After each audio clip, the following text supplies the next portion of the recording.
Good morning, everybody, And welcome back. to the happiest place on earth, Disneyland. I know what you're thinking. You want to take us back to Disneyland again already? Yes, I do, but not Disneyland as we see it today. I want to take you back to the Disneyland of the past. With more than 65 years of history, a lot has changed at Disneyland since the 1950s. And as iconic as it still looks, nowhere is that more obvious Then outside the gate, for one thing, you can see there are far fewer trees blocking the view into the park, and yet it's a little more cluttered because the ticket booths are actually here right in front of the turnstiles. It's also very different than what we have today, and yet you know right where you are. But I love how you can see little hints of Main Street buildings calling you into the park. It really feels like you're almost there. 66 years brought a lot of surprising changes. And most surprising of all, to a time traveler from the 1950s, The entire original Disneyland parking lot is gone. Once this was all parking lot as far as the eye could see. Old Man Disney owned all of this. In fact, the original parking lot was so huge that it was bigger than the park itself. More than 100 acres. Very easy to forget where you parked. Back then, it was just 25 cents to park here. And luckily, you didn't have to walk the whole 100 acres. You could hitch a ride on a free tram. All the way back up to the gate. This is an exciting place to be standing. I mean, you're about ready to go into Walt Disney's original Magic Kingdom. But I would argue that back in the day, it was even more exciting. Because from outside the park, where all these trees now stand in the way, you used to have a tantalizing peek into the park and a really good view of the Disneyland Railroad coming around the corner, the perfect promise of things to come. Just look at these cars. Imagine stepping out to this view here in 1957 and seeing the Disneyland Railroad coming around the bend. People must have been thinking, if I could see this from the parking lot, there has to be amazing stuff beyond the gate. Here's another view from 1960 where we can see the train from the parking lot passing behind the Ken L. Land Pet Motel, the original Disneyland dog kennels, which, by the way, are still hidden back behind the wheelchair rentals today. But going back to how exciting it was out here back in the day, you also would have had all kinds of cars and people walking in from the parking lot over here, Trams moving around. and where they now check your one ticket to get inside the park. Back then, your admission ticket and your ride tickets were separate. So there were a lot of big decisions being made out here. How many ride tickets do we purchase? What do we do? Oh, the anxiety. What if we make the wrong choice? It all looks very different today, but the excitement is still the same. In the early days, the admission part of your ticket cost between $1 and $2.50. And as you can see, the original turnstiles and fencing were a lot simpler than the very substantial versions that are here in the modern day era. And as exciting as it is to enter Disneyland now, the happiest place on earth, Back in the day, there was nothing like this anywhere else. There was nothing to compare it to. Stepping inside into the world of your favorite Disney TV show or movie was a big deal. And inside the courtyard here, you would often be greeted by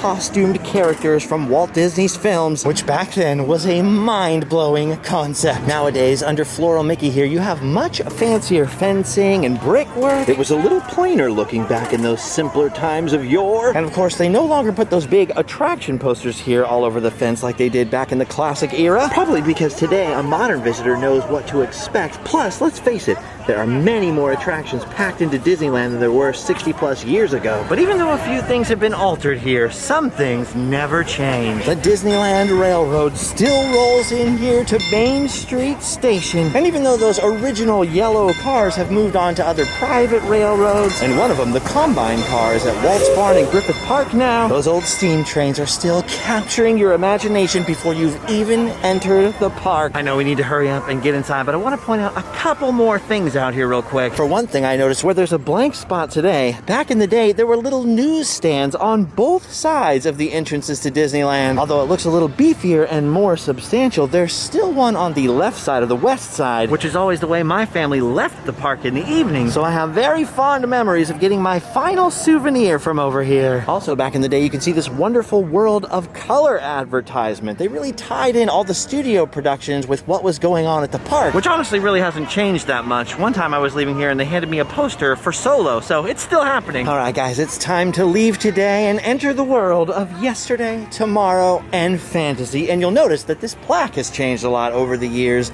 as well. One thing I love about Disneyland is that although it changes constantly, it's always changing for the better. Did you spot that cool information booth right when you walked in the gate back in the day? This place was such a new concept. It seemed so overwhelming to people back then that there were a lot of little info booths. Well, let's face it, sometimes it can still be a little overwhelming, but let's look back into the past. Right here was the loading point for the original Disneyland Surreys, a small sort of carriage that used to run around here. Between the horse-drawn streetcars and the old Surreys, there certainly was a lot of horse traffic out here in Town Square. Oh, and of course, we can't forget about the original fire wagon either. Nowadays, people are more familiar with the motorized fire truck that cruises up and down Main Street, USA, which was designed and built by my good friend Bob Gurr, and is still an absolute Disneyland classic. Before the motorized fire truck was here, it was up to the original horse-drawn fire wagon to keep Main Street safe and, of course, offer rides for only 10 cents a head. That original Main Street fire wagon is still here on Main Street, USA today, fittingly stored inside the firehouse. And although at the moment it's sort of off limits, it's still nice to know that it's there. As for the Surreys, they were slowly phased out, but of course they were replaced by more motorized horseless carriages, including the fabulous double-decker omnibuses,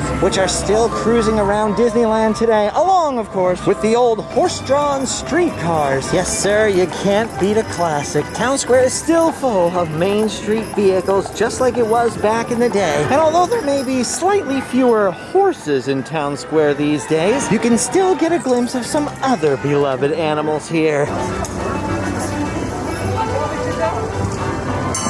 Hi, Minnie. Hi, Mickey. Hello, Goofy. Yes, Town Square has always been a great place for celebrity sightings. From the 1950s and 60s through all the decades up to today, it's been a place where your favorite Disney characters could appear at any time. Wow, look at this little parade here. And this was decades before Splash Mountain. Wait a minute, what's Pluto looking at?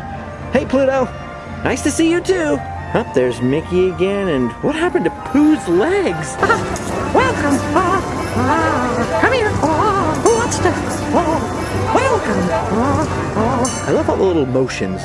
Look at that. Now, if I started getting too deep into the changes in Main Street over the years, we probably wouldn't get anything else done. There have just been too many. So I'll try to keep it brief, but a couple of things spring to mind. Today's Disney Showcase here was once home to the Wurlitzer, Oregon Showcase. Oh yes, that's right. Once upon a time, you could order an Oregon here. You know, for delivery later, not to take home in your car. And although all the stuff next door changed frequently, at one time, this was the home of the Hills Brothers Coffee Garden. So long before Starbucks, you could still put the pep in your step and get your caffeine fix before you started your Disney day. I don't think this lady over here is drinking coffee. It looks like she's drinking tea. Oh, here comes a lady with a great haircut. How about that? All right, so obviously you can't get any more Hills Brothers coffee here today. But even before the Hills Brothers Garden existed, if we look very carefully back in this corner in 1958, you can see this banner here advertising the future expansion called Liberty Street. Alas, it never came to be. Another proposed idea for this corner was an international street, but that never came to pass either. It's interesting to me that two of the major ideas for a street behind Main Street became important lands at Walt Disney World. International Street eventually developed into the World Showcase at Epcot. And of course, Liberty Street turned into Liberty Square at the Magic Kingdom. Just goes to show you, never throw a good idea away. All right, guys, time to head into Main Street, USA proper. As I've mentioned many times before, this building behind Gimberley here was once the Disneyland tobacco shop. You could once buy official Disneyland cigars and more, if you can believe it. And next door, of course, is the famous Main Street Cinema, which these days usually plays a number of black and white Mickey cartoons, but used to screen a number of classic silent films, you know, of the live-action human variety, which meant the marquee changed fairly often over the years. And perhaps surprising to guests used to free cartoons once required a B ticket or up to 25 cents to enter. All right. As I talked about in a previous time travel video, this building right here, the Market House, is now home to Starbucks, but back in the day it was sponsored by Swift and looked a heck of a lot different inside. Back in the day, they even used to have a butcher counter in here. Where supposedly you could buy candy meat. I think I'd rather have a Starbucks. People still argue over whether or not you could buy actual meat, But I remain unconvinced. If they did offer it, I'd at least have to assume that nobody bought any. But I mean, personally, I wouldn't want to carry around some meat all day, some raw, hot meat in the summer. Ugh. All right, let's cross the street now over to the old Carnation Cafe, and across the road, the Fortuosity shop. that used to be the Upjohn Pharmacy. Upjohn was an actual pharmacy company. And there are people who swear that you could get actual prescriptions filled in here. That is actually not true, sadly. Although they did have actual pharmacists in here, along with a bunch of old-timey medical displays, and you could purchase some vitamins. You got your coffee, your vitamins, your meat. And then over here at what is now the outdoor seating area for the Carnation Cafe, you could grab some colorful artificial flowers. At the old school Disneyland Flower Market. Filled with artificial flowers of every size, shape, and description, the flower market was an insanely popular place to get a gift for the folks back home. They could put them in florist boxes for you, basket arrangements, hanging planters, and oftentimes even offered artificial fruits and other strange fake plants. Sometimes West Center Street here was littered with flowers from side to side, and other times it was more open, like this moment from 1959, where we get a great view of the Carnation Company truck parked outside the original ice cream parlor, which was a very popular place to get your photo taken. Now, speaking of Carnation next door, In 1977, the original ice cream parlor expanded into West Center Street with the familiar gazebo and outdoor dining area we know today. But that wasn't the end of the flower market. It simply moved across Main Street to East Center Street. And as we can see here, it survived through the late 1970s in its new location, giving everyone a chance to pick up something nice for mom. In the last few years, East Center Street has once again become the home of the Disneyland Flower Market, although now these colorful artificial flowers are here for atmosphere and not for sale.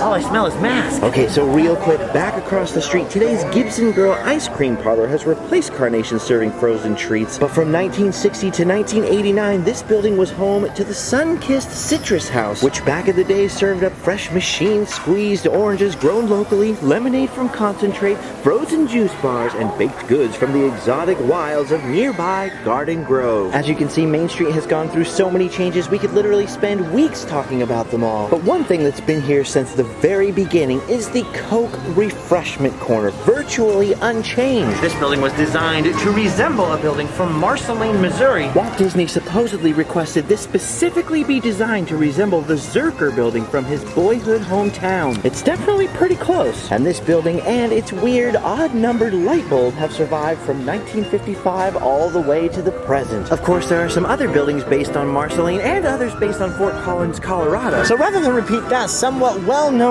information, I'll tell you a couple things most people don't know about. behind Coke Corner and behind the Penny Arcade, Way back in the 50s, the back of these buildings, home to Disneyland's original shooting gallery, a mechanical shooting gallery using pellet guns. Oh, that's right, where you now buy tasty treats. you used to essentially be shooting BB guns. Another neat forgotten Main Street tidbit are the Shoe Shine Boys. Kenny Bell and Teddy Miller, the youngest employees of Disneyland, ran the old-timey shoe stand on Main Street, USA. They got to ride everything here for free and entertain guests with impromptu performances, and were a very familiar sight on Main Street In the 1960s, before eventually relocating to New Orleans Square later on in the decade. I think we're good on Main Street, USA for the moment, but while we're here in the glorious, glorious hub, We might as well step off the curb and have a look around. Over here behind the Surrey, we have Swift's Red Wagon Restaurant, now known as the Plaza Inn. It's still here. And of course, in the center, the castle is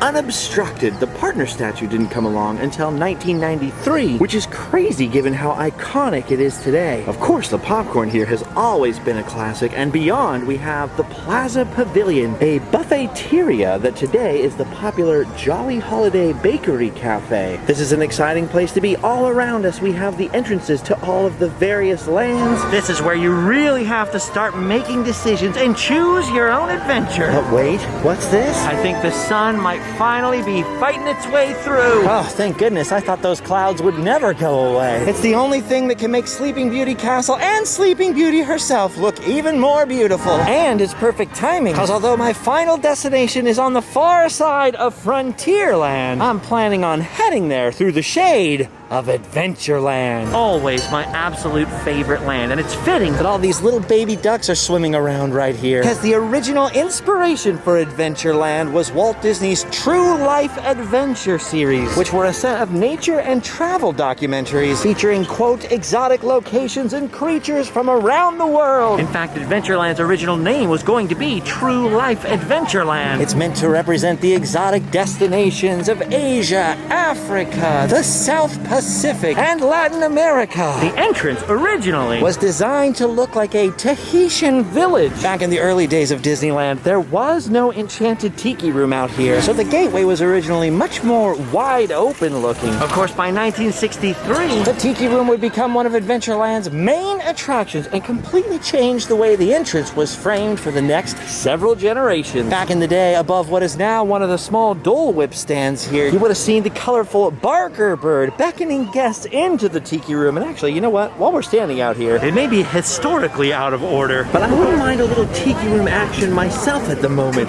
This has always been one of my favorite spots in the park, the Enchanted Tiki Room Lanai, filled with tiki gods designed by Imagineer Rolly Crump, mostly out of his own head. This little pre-show was originally meant to entertain guests waiting to enter a small tiki tea room or restaurant, but of course by the time it opened, it was instead home to the first permanent audio animatronic show in the world. I'm back from my limb.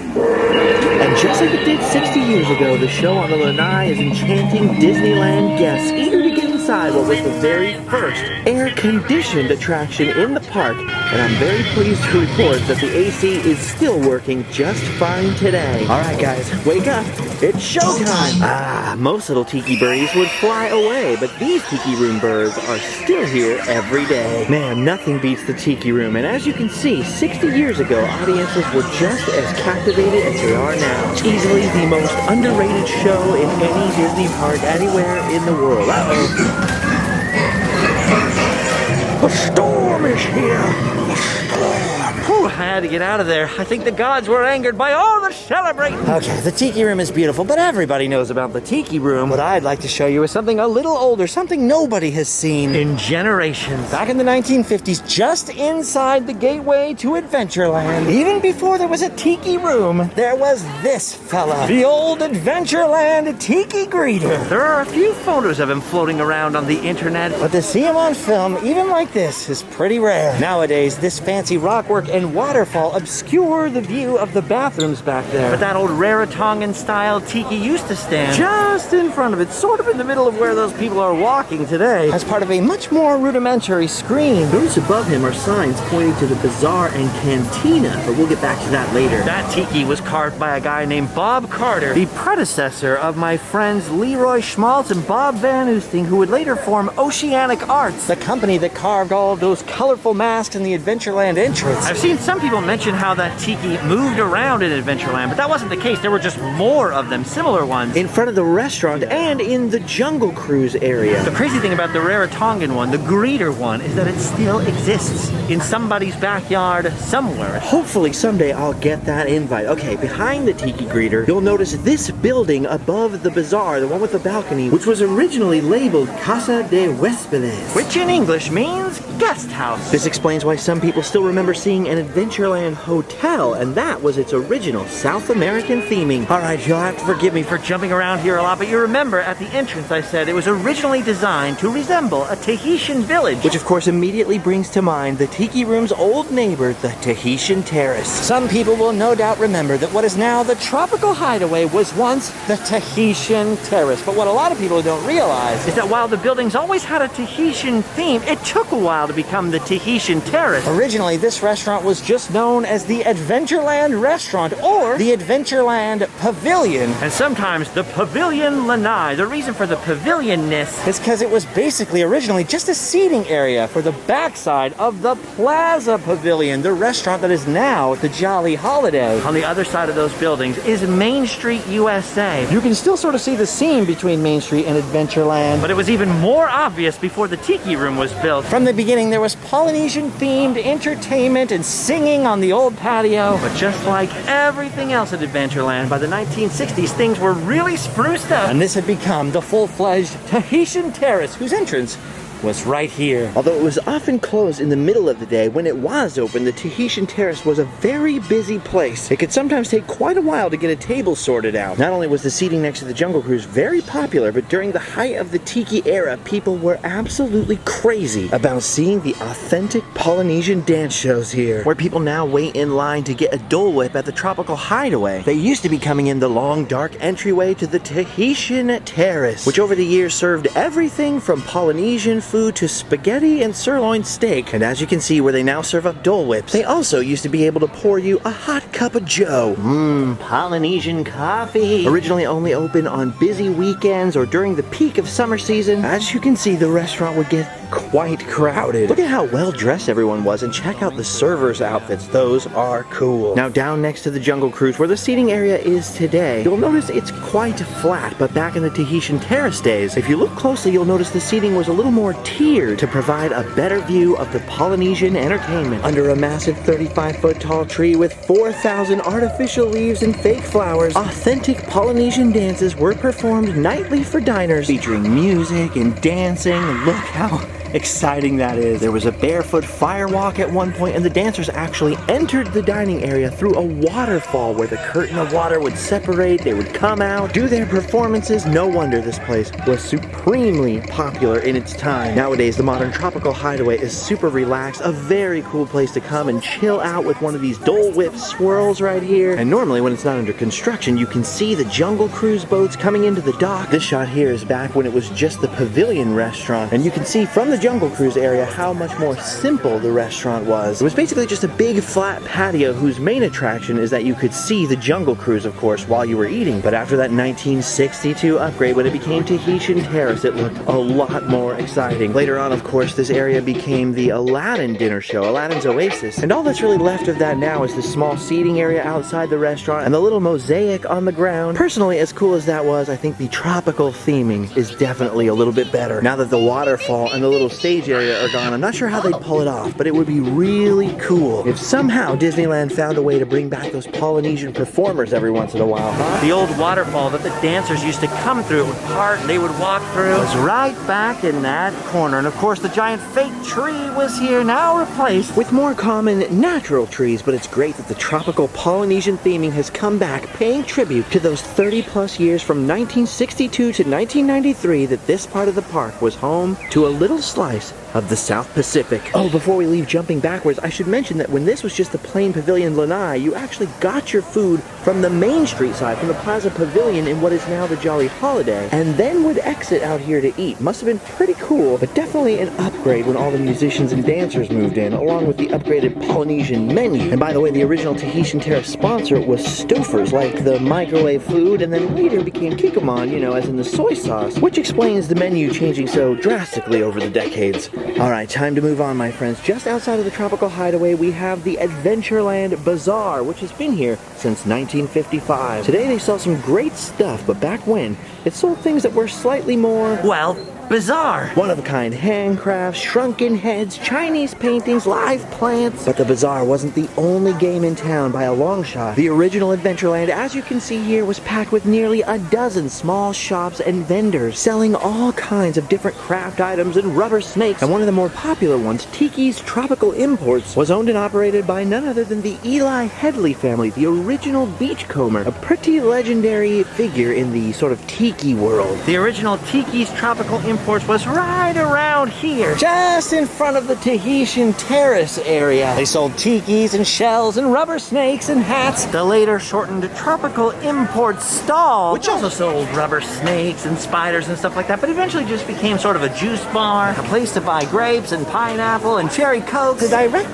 descendant of Tiki's Tropical Imports, the original. Now next door, the Jungle Cruise, another original Disneyland attraction, had a much different look. The old building looked like this, but most people don't realize that this structure mainly served as decoration and an ice cream stand. The original entrance to the Jungle Cruise looked like this, and this is where they took your tickets for the ride itself. The queue afterwards was mostly outdoors along the waterway underneath a little bit of thatch. And when you exited the Jungle Cruise boats at the old dock next to the Tropical Hideaway, which by the way you can just see back there, that's when you'd pass through this building and hopefully pick up some souvenirs or a frozen ice cream bar. It's hard to imagine because this building is so iconic now that no part of it is original. It's not even as old as I am. this whole building didn't show up until the 1990s when they were building Indiana Jones. Oh no, despite all the misinformation and all the rumors, This little ticket agent booth stuck to the front of the Jungle Cruise was never where they took the coupons. You know, like the A, B, C, D, E tickets. Of course, I can't talk about the Jungle Cruise and Disneyland history Without mentioning the Dominguez tree. This Canary Islands date palm tree was planted in 1896 on the land that would become Disneyland when it was the property of the Dominguez family. According to legend, the tree was preserved as part of the deal to get the property. But either way, it was a free palm tree, so they moved it over here next to the Jungle Cruise, and it's been here ever since the park opened. Now, across the street from the Jungle Cruise, in the earliest days of the park, This building that is now the South Seas Traders was the original Adventureland cantina. nice spot to grab a drink here in Adventureland. You might remember that our Tiki greeter at the entrance had a little wooden sign pointing the way towards the cantina. Beyond that, originally, other than a few small stalls selling gifts, there was pretty much nothing. Adventureland just sort of ended. The water system that connected the hub to the Jungle Cruise flowed through and out of Adventureland along pretty much the same route as the path does today. And took the same basic right turn that the path does now. In this old e-ticket magazine shot, you can see all the original Adventureland buildings over there on the left and all the Jungle Cruise water on the right, which all eventually collected and headed down under that bridge and flowed all the way out to the rivers of America. That bridge connected Frontierland to the few things that were located beyond it. But wait a minute, we'll get to all that in a minute. I forgot, we're not done with Adventureland. It was in 1962 that Adventureland finally grew up near to its current size. At the entrance, Walt Disney's Enchanted Tiki room was being built. And on the backside, the land expanded from about there all the way back to the rivers of America To make room for Adventureland's biggest attraction yet. the Swiss Family Robinson Treehouse. The original movie premiered in December 1960 and it was a smash hit around the world. That movie Treehouse was filmed in Tobago around an actual living tree and was left there as a tourist attraction until destroyed in a hurricane in 1963, leaving the Disneyland version as the only one left in the world. This 150-ton Disneyland version was 70 feet tall and 80 feet wide, took a C ticket or about 35 cents to see,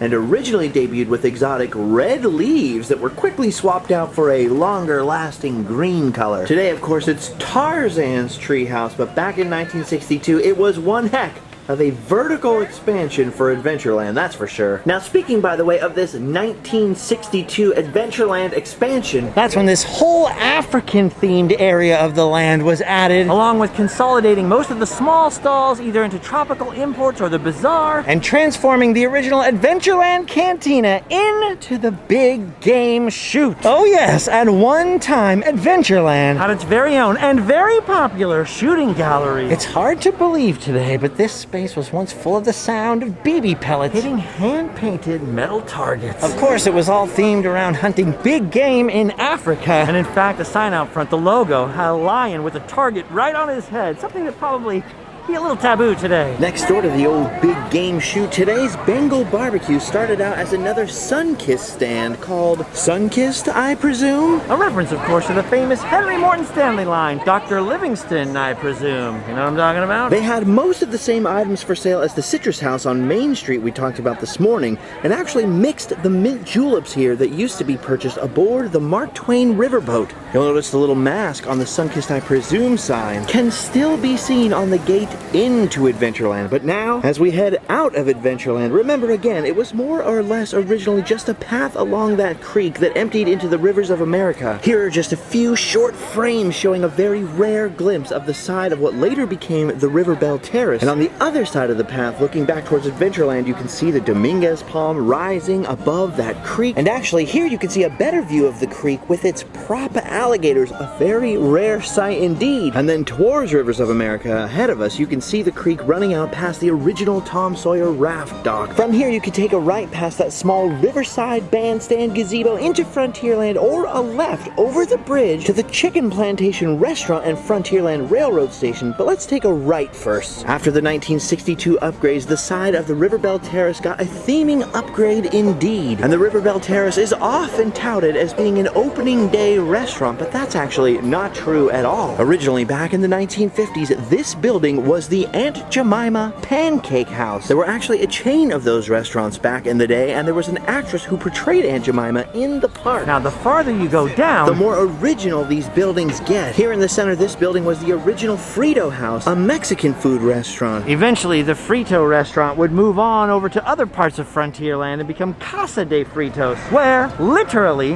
the Dorito was invented. But no time for that story now. Aunt Jemima's eventually took over this entire complex of buildings, which was then known as New Orleans Street, until eventually Quaker Oats ended their sponsorship at Disneyland, and this would eventually all become the Riverbell Terrace that we know and love today. Alright, now back when that original Adventureland creek and path ended right here, you were basically at the end of Frontierland as well. Coming from that way, you would have hit a pretty wide bridge going over that creek. And just ahead of you, over the bridge, was Swift's Chicken Plantation restaurant, better known as the Plantation House. Perched on the edge of the rivers of America, this fried chicken restaurant was designed to resemble an old southern plantation, at least on the riverside, because on the backside it was designed to look like a Mexican frontier ranch. It was a major feature of the original riverfront, but of course was eventually removed to make room for the Pirates of the Caribbean, which, by the way, has an homage to the Plantation House in the design of the Blue Bayou Plantation facade that you can still see from the ride today. a lot of people incorrectly assume that the old chicken plantation is located where Pirates of the Caribbean is now, but although it was demolished to make way for Pirates and New Orleans Square, it actually sat just a bit farther back and up against the river. And back in 1955, what was located at the site of Pirates of the Caribbean, roughly, was Disneyland's original, quote, American Indian Village. crazy, right? Most people I know have no idea that the original 1.0 version of Disneyland's Indian Village, as it was called, was located all the way over on this side of the park. Here in this photo from Liberty Ranch, you can see the Dominguez tree and the Jungle Cruise behind the original dance circle, the first version of which was designed by an Imagineer using books in the Disney Library. Basically, directly behind the Plantation House was the original Frontierland Railroad Station and the park's original dead end. Besides that first-year Indian Village, it eventually became home to the gazebo originally intended for Town Square, but became known in this area as Magnolia Park. In this rare image courtesy of Liberty Ranch, you can see the gazebo back there in the background. You see the Frontierland Bridge with the creek flowing out underneath it, and of course, the Chicken Plantation restaurant right there, as seen from Tom Sawyer Island. Straight from the beginning, this original dance circle with actual Native American performers was so popular with Walt that he personally decided to spend $100,000 and expand the park boundaries themselves to provide a larger area in which to include Native American culture in his version of the Old West. But more on that in just a second. Like I said, that original Frontierland Railroad Station was located behind the Plantation House, about where Pirates of the Caribbean is now. And beyond the chicken plantation was just a narrow trail that was known as the Wilderness Trail. And of course, that original station was located way back there, much closer to Pirates of the Caribbean than today's New Orleans Square Station, which was added in the 1960s when this all expanded. But of course, famously, they did in fact save and move the original station building, which is right across the tracks from today's New Orleans Square Station. That's right, that building was the original Frontierland station,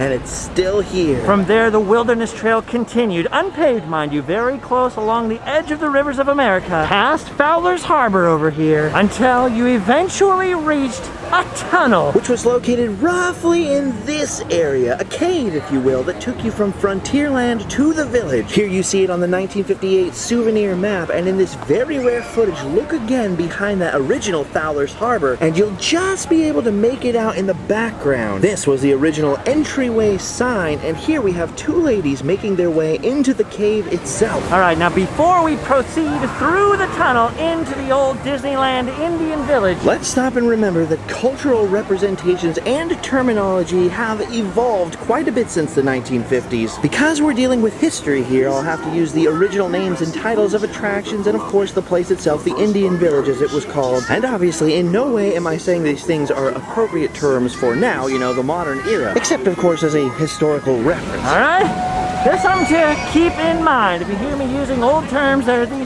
historical terms, not necessarily my terms, okay? All right, now let's proceed through the rocky tunnel and into Disneyland's American Indian Village 2.0. Now, the first thing you would notice when you made it through the tunnels, which were a little ways behind me, is that this final piece of wilderness beyond the wild frontier was so wild and so wildernessy that it was all unpaved. Hard to imagine walking around one of Disneyland's lands today and stepping through mud if it happened to be raining, you know? But these were the early years. Pavement came later. Concrete back then was for caves. Now those tunnels basically exited somewhere in this neighborhood. So if you recognize where we're standing now at the Splash Mountain Fast Pass Distribution Center, and you sort of draw a line mentally between here and Fowler's Harbor, you'll have the right idea. There was only one ride back in this area called, of course, the Indian War Canoes. Something which should look very familiar to Disneyland guests today because, of course, the canoes are still here, renamed the Davy Crockett Explorer Canoes. And although the canoes themselves have been replaced many times over the years, surprisingly, the actual dock is pretty close to its original location. Now, the first version of this new village was mostly made up of teepees, which were leftover movie props from the film Westward Ho! The Wagon, starring Fess Parker of Davy Crockett fame, and I believe the last film appearance of George Reeves, the original Superman, which also partially inspired the theming of the Conestoga wagon ride, and of course the Westward Ho! Trading post that still exists in Frontierland. But otherwise, I gotta be honest with you, isn't really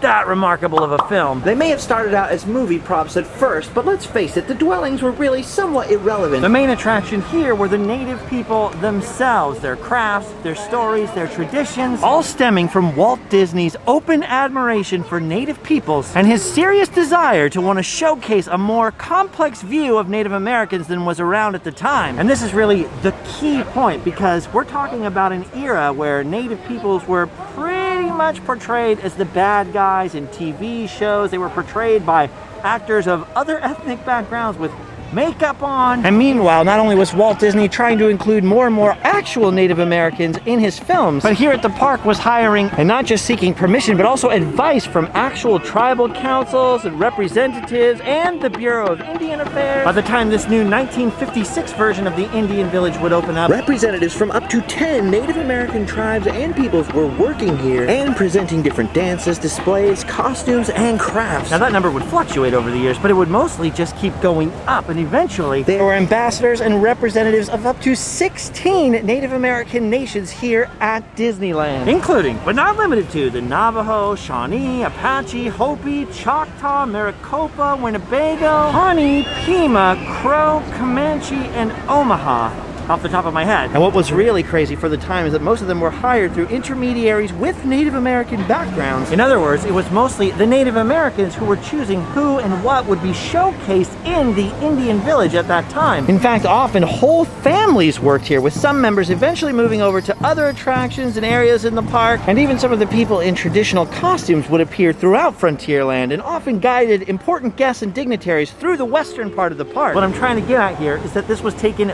very seriously as an attempt to recognize that the United States was also Indian land, as they would have said then. Something that was rarely, if ever, celebrated in American media and often completely ignored. Even the Indian war canoes, as they were called, were fully staffed by native guides who also helped interpret the many Native American scenes around the rivers of America, which, incidentally, were also created and changed with input from a council of Native Americans, something Walt insisted on. They went to great lengths to provide a, well, for the time, a much more complex view of natives than the leftover stereotypes from the 1800s that got into all the TV and movies, which were mostly either completely fictional or rehashes of bad dime novels from the 1800s, cheesy kind of propaganda from railroad tourism posters, Myths and oversimplifications that took a century to untangle, which is partially what they were trying to do out here. As for the teepees, there were several. A chief's council teepee, a medicine man's ceremonial teepee, the warrior's teepee with the rawhide painting, a plains Indian teepee, and a beadworker's teepee. One unusual but prominent feature was a stuffed buffalo. Most people in the 1950s and 60s had never seen a real American bison before, so it was extremely popular and of course an important part of many indigenous American cultures' history, so quite educational too. Now, the various teepees were neat, and I'm sure to a more simplistic and unsophisticated tourist of the 1950s were very impressive. But the main feature of the Indian village was, of course, the dance circle. Now, because the shape of the land and the river has changed so much in the past 65 years, it's hard to pinpoint. But for the sake of simplicity, let's just say the dance circle was located roughly right over here, very close to this double-decker gazebo portion of the Hungry Bear restaurant. It was a huge time of cultural revival and different Native American groups establishing powwows and dance exhibitions across the country. Some of the dances featured here included horsetail and eagle dances, the shield dance, and later on, the hoop dance. The grand finale was usually the friendship dance at the end, where the audience was asked to participate and join hands, moving together in a circle as a symbol of unity and common humanity. Numerous musicians from many of the groups we mentioned performed traditional music, often with explanations of traditional stories and lifeways. Interestingly, costumes were supplied not by Disneyland, but by the performers, often in consultation with elders and tribal authorities, and were used to explain cultural traditions to curious guests who by that point were coming from more than 100 countries around the world. Crafts were also an important part of the Disneyland Native American village. Navajo weaving, rawhide paintings, and traditional sand paintings were just some of the ways these ambassadors could show that there was a written element to Native cultures that even now is only beginning to be fully understood and recognized. There was a lot going on, and because it was so much more sophisticated and so much more real and serious than some of the Indian shows you'd see throughout the West at that time period, it was wildly popular. People were eager to learn and have a one-on-one cultural exchange, and the village became so popular it was expanded in 1958, just a year and a half after opening, and again multiple times throughout the 1960s. Beyond just the teepees, a Chippewa longhouse was added that was built by the president of the Ojibwe Tribal Council, which also had a juice bar inside. Today we'd consider that a strange blend, along with the village concession stand with mile-long hot dogs, but hey, come on, everybody likes hot dogs. Now, admittedly, there were some things in the old village that by modern standards we would find a bit cringy. They would seem out of touch today. Like the term war canoes, obviously, or the restrooms back here that were labeled squaws and braves, things that we wouldn't see happening nowadays. And then, of course, there were some... Wait a minute. What is that lady doing? Is she changing a baby on the bench? Wow, gross, lady. Change that baby somewhere else. And now I forget what I was talking about. Well, anyway, eventually the village expanded to include a Pacific Northwest plank house in the mid-1960s, which, as you can see, was very impressive, along with totem poles, which were based on real designs, but carved by Oceanic Arts in Whittier. The dance circle was also upgraded and became known as the Fire Dance Circle, with expanded stadium seating to accommodate more guests because it was so popular, and they even got a shade awning overhead. Sometime around 1962, the log cabin Indian trading post was added here. The sod roof on top was representative of real buildings in the West, stage stations and real trading posts, things like that. And it was originally all constructed out of actual logs, and in fact, you can see that many of them remain here today, although some have been replaced. Now, the Indian village had many actual Native American crafts for sale, from baskets to beadwork and Navajo blankets, which were very popular, but all of those authentic crafts were in such demand and so hard to keep in stock, and just like today, very valuable, that the Indian store also had souvenirs that we probably wouldn't want to pick up and take home today, like rubber spears, bows and arrows, headdresses, feathers, and souvenir drums. There were themed toys and sweets, cowboy and Indian lunch boxes, that type of thing. Now, like I said, today we would think this was sort of a weird mix, but in the context of the times, it was such a huge leap forward in terms of actually trying to represent native cultures and traditions, and more importantly, recognizing their history and importance in the American landscape, past, present, and future, that the few sort of modern, cringy elements were pretty minimal. However, in the wake of the Civil Rights era, Native American movements were afoot in all parts of the United States, and a lot of what was considered acceptable beforehand was being, well, rethought. Theme parks themselves were also changing. The educational displays and performances of Walt's era were being replaced with more and more thrill attractions, not to mention audio animatronics, and ultimately that's what led to the closing of the original Indian village in the fall of 1971. Of course, right at the same time, Disney World was opening, and with the opening of Walt Disney World, plans were afoot to recreate the Country Bear Jamboree here at Disneyland, which, as predicted, was a huge hit on the East Coast. So, in 1972, this whole area expanded again and became Bear Country. The Country Bear Jamboree became the star attraction back here, and in the wake of the American Indian movements,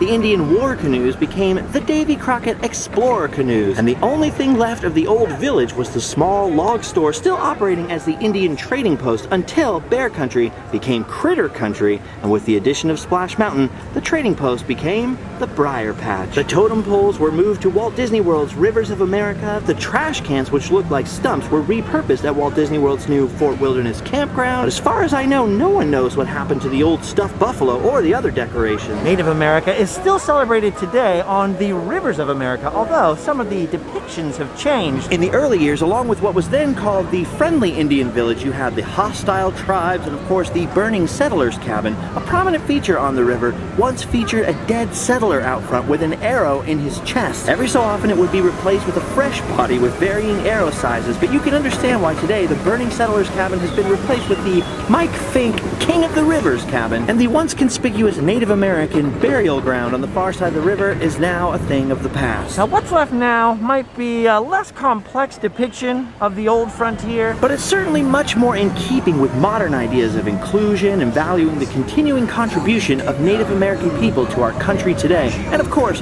our much better understanding of the many cultures and peoples of the far west before it became the wild frontier. It's a fascinating history, and one that might have its awkward moments, but it also had a lot of really laudable and forward-thinking elements in it. The big picture shows that not only was Walt Disney committed to showing and even celebrating people who were often excluded or marginalized, but that Disneyland overall has always been committed to changing in what they see as the right direction. Well, hopefully I was able to share this major and fascinating and sort of tricky piece of theme park history without accidentally phrasing something wrong or saying the wrong thing. Certainly is interesting. If anybody out there has memories or maybe relatives who worked at the old village, would absolutely love to hear from you. All right, gang, the sun is sinking awfully low behind old Chickapin Hill. I'm hoping I get a chance to come back and do some more pretty soon. But speaking of history, we're still in that part of Disneyland history where the masks and social distancing and reservation system makes that all just a little bit complicated at the moment. Pretty soon, either way, we'll be moving on to different kinds of adventures, but don't worry, Disneyland will always be our home. If you like this video, please consider sharing it with someone you think would like it. If you have any old film or VHS footage or anything like that, old photos that you'd like to send me to become part of the archive, I am more than willing to accept them. Whew, oh, my feet are so sore. I almost forgot to mention the online store, store.randomland.com. And I won't toy with you, my friends. That is all. We've seen and done a lot today, so we've done our duty. It's time to go home and sleep well.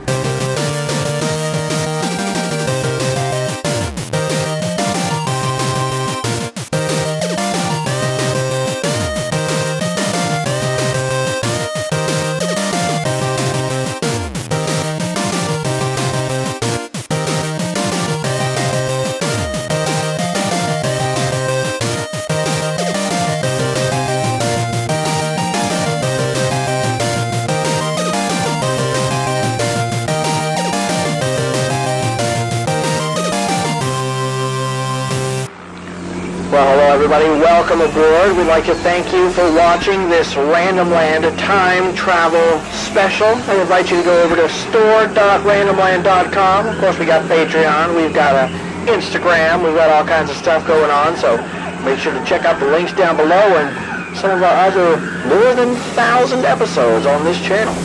And be careful, it's a jungle out there. Wait a minute, what's that? It's everybody's mother-in-law!